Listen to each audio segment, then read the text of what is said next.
این زن خیلی ناراحت است. او را در قطار چندین نفر دیگر چند لحظه پیش از پرواز در فرودگاه دوشنبه از سفری حج عمره برگردانیدند. قرار بود او در هیئت یک گروه 16 نفره روز 23 نوامبر به عربستان سفر کند. با رفتیم همین یک قطعه بیرون میبرم یا بچه که نمیخواد قپیدیم. با همین خیلی که رفتم گفتم ای بچه چی دو میقپی؟ گفت تیلش یا شما یا گفتن این خیلی غیر قانونه گفتی. من گفتم با همین جلوم گفتم گفتم داداره گفت که ما امنیتیم. دادار کن تو اوچه داری یا نه؟ همین جدا گفتم اوچه ناامید کرد تو چی جواب میدی؟ بگذار ما یا روی کنین بعد تو میدونی همون تیلات میدونه گفتم همین که گفتم اونجا.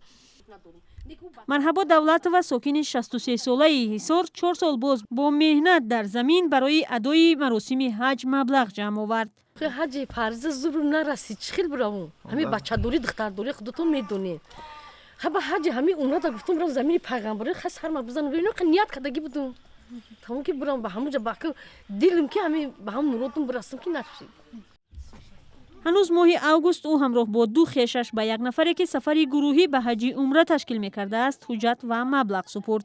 سفر تا ماه نوامبر طول کشید و در این مدت مرحبا 2 مرتبه آش کرده و با نزدیکان خداحافظی کرد، اما در نهایت سفرش لغو و رهبلدشان در فرودگاه بازداشت شد. گفت که خیلی بریم بشینیم. گفتم ما هیچ گپ نیست، ما همون پول تو نمیتیم، همون بلیطتون میتیم. گفتم گپ دستاری پول نیست، نیکی ناامیدی قینده. گفتم با ما گفتم 4 سال دیگه جون بکن در ریشه درختم. ما به همین سری سویدم ما درخت تو گوبل کردگی.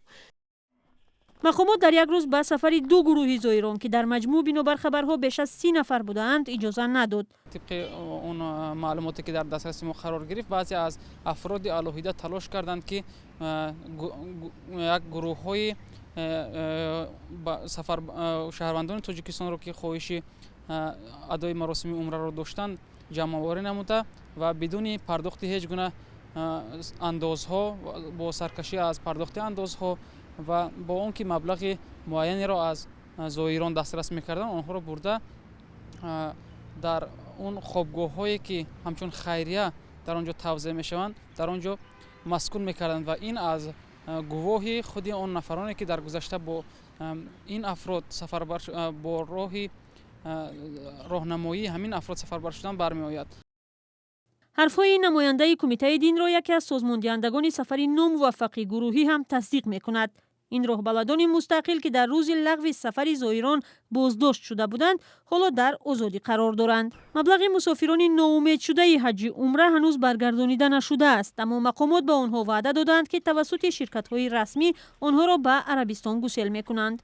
تشکیل سفر گروهی برای ادای حج عمره در تاجیکستان با یک قرار تنها با اجازه مقامات صورت می‌گیرد. این اجازه را هم چندین سال است فقط 2 شرکت سیاحی آرمان و رسول دارند. با گفته افراد آگاه شرکت‌های دیگر با وجود تلاش چند ساله هنوز نتوانستند این اجازه را به دست دارند.